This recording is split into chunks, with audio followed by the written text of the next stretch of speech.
This is Washington, D.C., the nation's capital, the legislative heart of the United States of America, where the country's most important political decisions are adopted. One of America's premier cities, as it is supposed to be. However, Chinatown, Greek churches, Vietnamese, Peruvian, Ethiopian, and other restaurants all add flavor and diversity to this most American city. But it's more than that.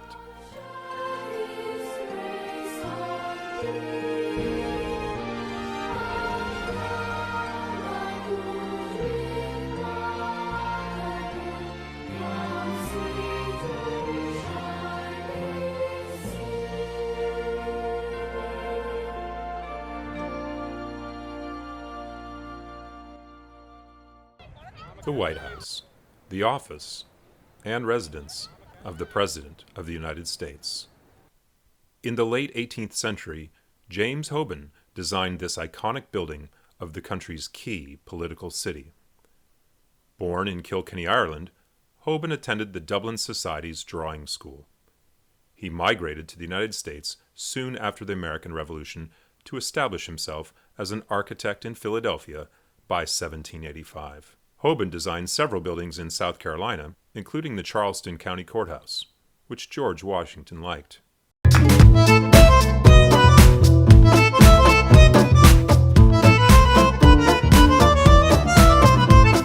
During the same time that Hoban was working on the presidential house's construction, a different European architect named L'Enfant came up with what is known as the first and most basic plan of Washington, D.C.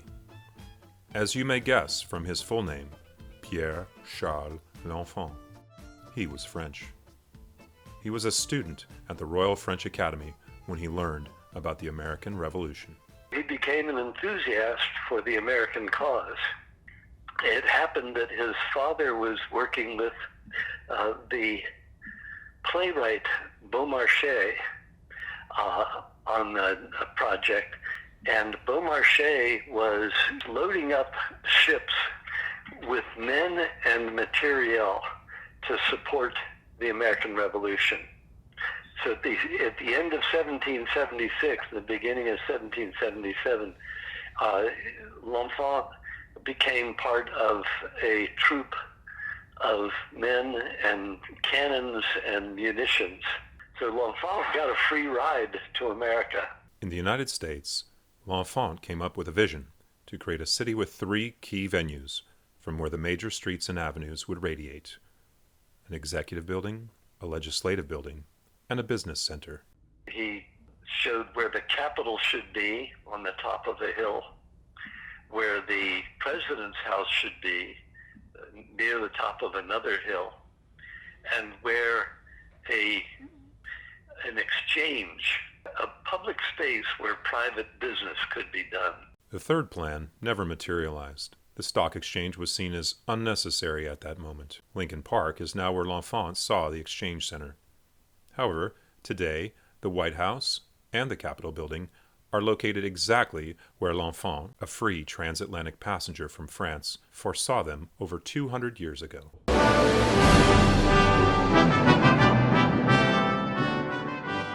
Benjamin Henry Bonneville Latrobe was born in Yorkshire, England in 1764. He had English, French, German, and Dutch roots. He studied in Italy and in the territories that are partially Polish and German now.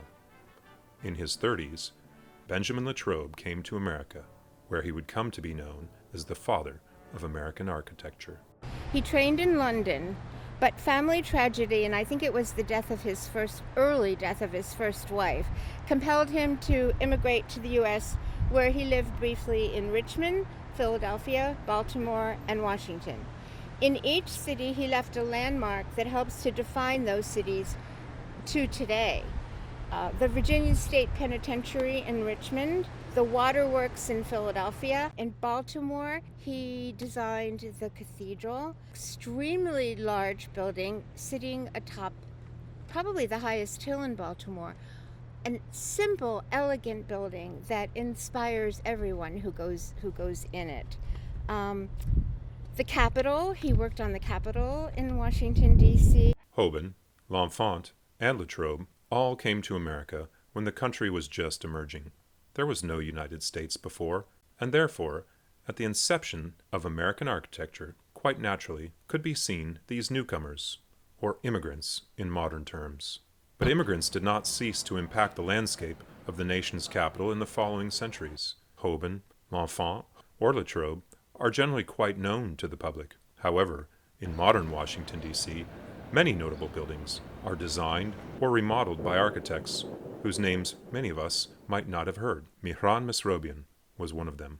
On the Gul Jamal ship. Caroline Mesrobian Hickman has preserved the restaurant's menu of the ship that brought Mihran Mesrobian from Istanbul to the United States. Yeah, he was there for 31 years. In Istanbul, and was a municipal architect in Smyrna, and then went and worked on the restoration of the Dolmabahce Palace. After completing notable projects in Turkey, because of the continuous persecutions against the Armenian people, Mesrobian eventually decided to leave Turkey. His Armenian identification papers secured him a refugee status in his new homeland as America was assisting the suffering Armenians. In 1921, Mesrobian settled down in Washington, D.C. Designed by Mesrobian, opened in 1926, and it became one of the premier hotels in Washington and is still one of the leading hotels. And its sister hotel, the Hay Adams, is right across from Lafayette Park and overlooks the White House. I'm going down to the two hotels, Hay Adams, and then what is now the St. Regis. Okay. It was the Carlton Hotel.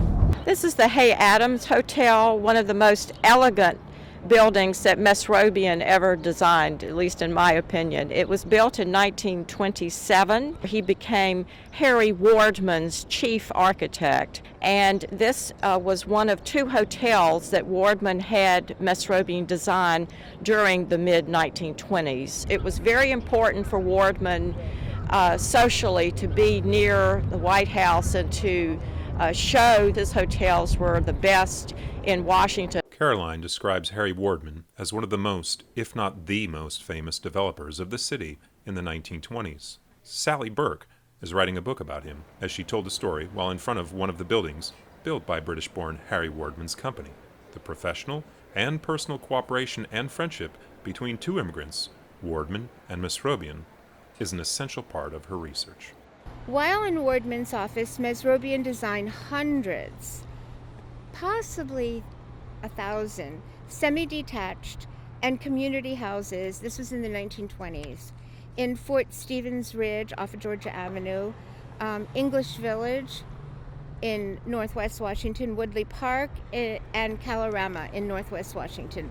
At least 3 hotels, the elegant Carlton and Hay Adams hotels, as well as what is now known as the Wardman Tower, and numerous apartment buildings, primarily along Connecticut Avenue, one of the premier apartment building corridors in the United States.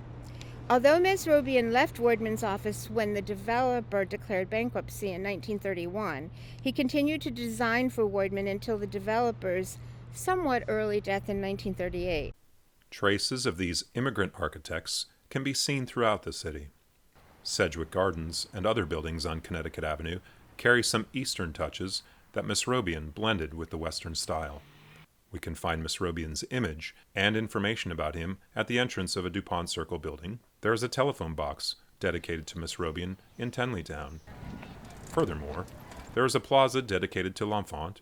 The ornate Latrobe Gate guards the entrance to the Navy Yard. We have established that newcomers have had an essential impact on this most American city. Sally Burke suggested her vision.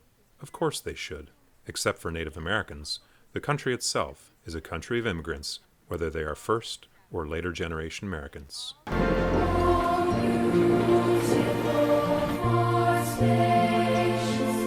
So what made America great? Among many possible answers could be the economy, natural resources, and its vast geography. But don't forget to mention the immigrants. Coming to America, seeking better opportunities, they also brought their expertise, their skills, and in many cases added their unique flavor, blending it with the American way of life. Therefore, It seems ultimately fitting that America's capital looks so American from the outside, but carries a substantial immigrant's touch from the inside. From the White House to the Marriott Wardman Hotel. From Pierre L'Enfant to Mihran Misrobian.